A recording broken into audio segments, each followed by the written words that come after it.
What is going on, guys? Today we're going to be looking at my new SX Mini. Well, actually, it's not new. I've had it for probably about 2 months now. Just haven't had time to make a video. Sorry about that. More will be coming, and there will be more frequently uploaded on the channel. So bear with me on that. But today I have the SX Mini M-Class, and if you can see, it's very. I really like it. It fits well in the palm. And it's really good. It's a hard hitter if you have the right battery. Safety comes first with batteries. If you don't know which battery to put in your mod, please do some research on that because you don't want to do anything that's unsafe. So with that being said, guys, we're going to go ahead and dive up close, look at the SX Mini, see what it comes with, and I'll talk about it, pros, cons, and I'll vape about it, and I'll vape about it some more. And we'll go ahead and get this video quick, and that's that. So. Alright guys, so this is the original packaging for the SX Mini M-Class. It is powered by the SX350 chip, as you can see right there. So it comes in this little box, which is kind of cool, I guess. And when you open the box, there's nothing in it besides just the card where I actually got this device from, which is veritube.com. And besides that, you have the actual SX Mini box. Now this comes in a sleeve, just like this, and it's a very nice box, very nice little quality box, I guess you could say. And first things first, this battery, I put that in there, but your device will be sitting right here in this little slot, and then right here is the USB cord, which I've actually taken out. So USB cable comes in here, and the USB cable is mostly for just updates. Some people can charge it and do charge it with it, but the warranty on the SX Mini M-Class on the USB part is only 3 months. So take that into consideration. So you don't want to use your USB for too long and then it break and then it's out of warranty and you can't do any firmware upgrades. So that being said, device is here, USB port here, and then you have this little sleeve of packaging, which is the warranty card for your device right there. And then the instruction manual, and obviously you can tell what's in the instruction manual. So with that being said, let's go through the menu and show you what that's all about. And let me pull this tank off of here. And alright, so here's the battery compartment right here. This unscrews. I use a penny.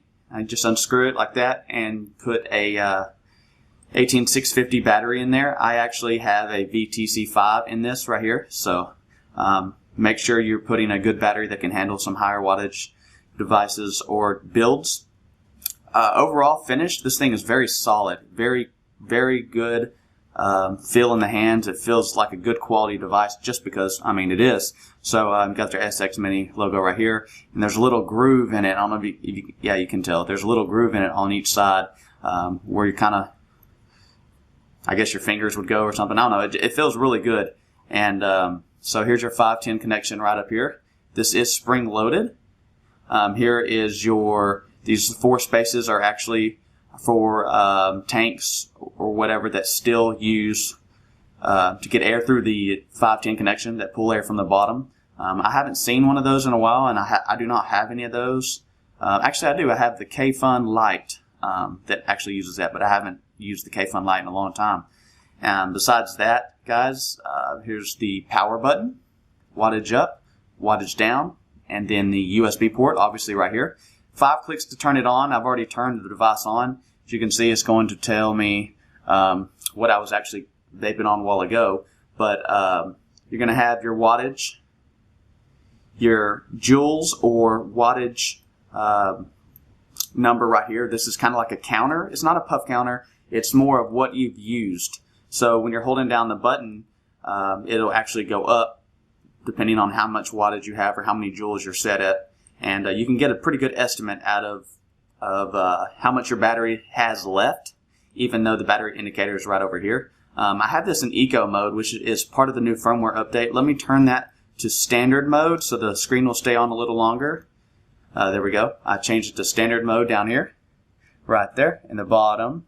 And so it should be staying on a little longer. Anyways, so you have 5 memory settings, which you can use with the power up button.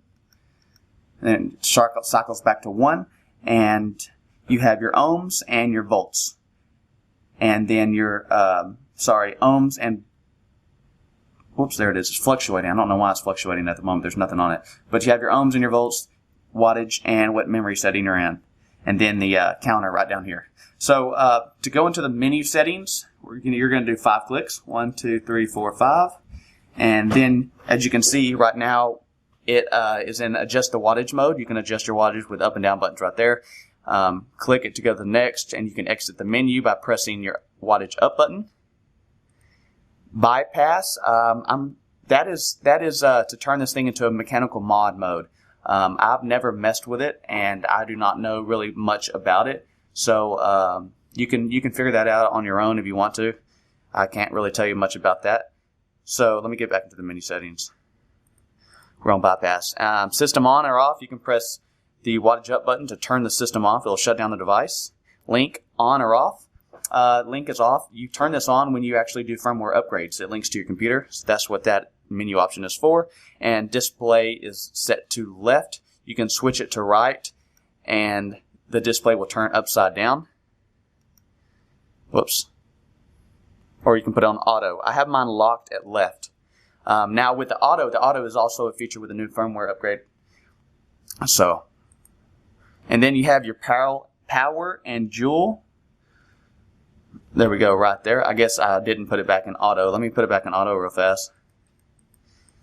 I thought it was on left.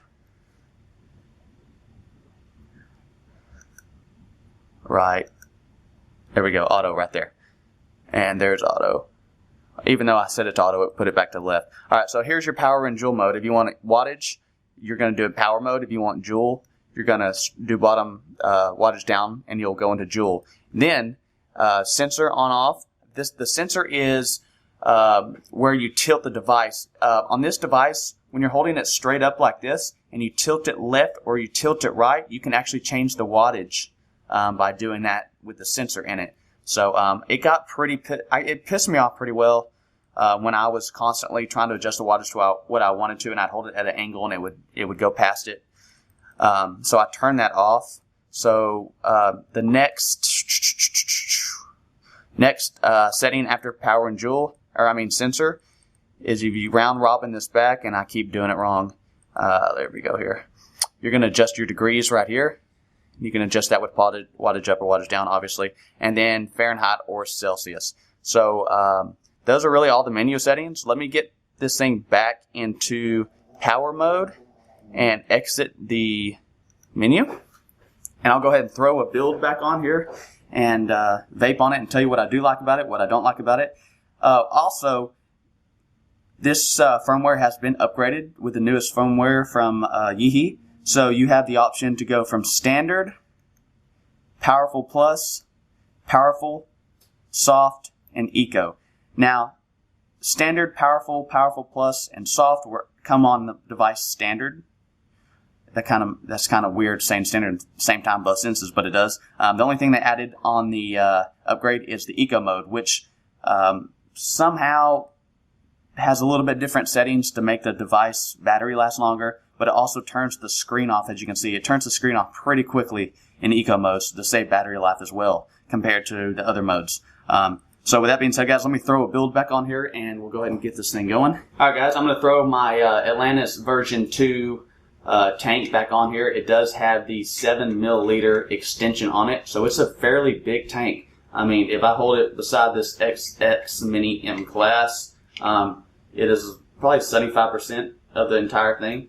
Let me hold it this way for you guys. And as you can see right there. So I really enjoy the 7 milliliter tank. I'll do a review on this Atlantis version 2. I like it a lot. I'm actually using RBA section in it where you can build your own coils. So they actually don't make a standard Atlantis RBA section. You have to get it off eBay. I got it off eBay from a company, I think it's AnyVape, something like that. It's actually made for like the Sega tank or however you pronounce that, but it works perfectly fine in this tank, and it also works perfectly fine in my Silo Beast tank.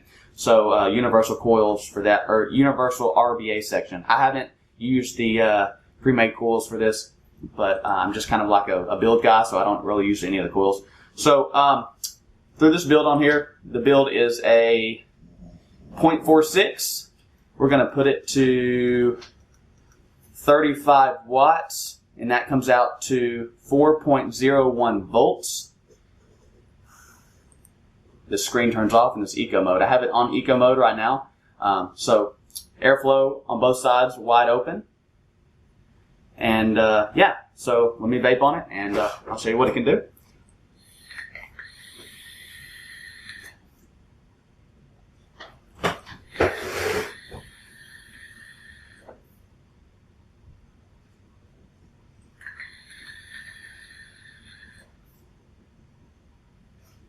Hits great, powerful hit. Ramp up time is instant. So, you know, other devices that are a single 18650 I've had where you had to hold it down for a second and then it kind of ramps up. But this throws the power out there, especially depending on what battery you're using. And so with that being said, the pros of this device, I mean, I like everything about it. I like that it has firmware updates, which most devices do these days. But back when this first came out, it was still kind of new to the market, being able to upgrade your firmware. I like that. I like the feel of it. It feels very good in my hand. The quality is great. I mean, it's an all-around great device. Battery life lasts me on this thing about a day and a half, maybe 2 days, depends on how much I vape. So it has pretty good battery life, especially with the new eco mode. I figured out that I can probably get another hour or two of vaping with this new eco mode with the firmware upgrade, and which is pretty cool. So the cons is, I guess the only con I could really think of is being a single 18650 device. That's really not a con for me. Some people it is. For an all-day vape, if you vape a lot, it's not for me because I have another device that's dual box mod. So that's really not a con for me. I don't really know of any other cons. I've never had an issue with this device whatsoever. It's never messed up on me, never glitched on me or anything. So with that being said, guys, if you have any questions or comments, leave them in the comment box below. I'll feel free to answer anything you might have if I can answer it. So with that being said, I'll take one more hit of this, and I'll see you on the next video.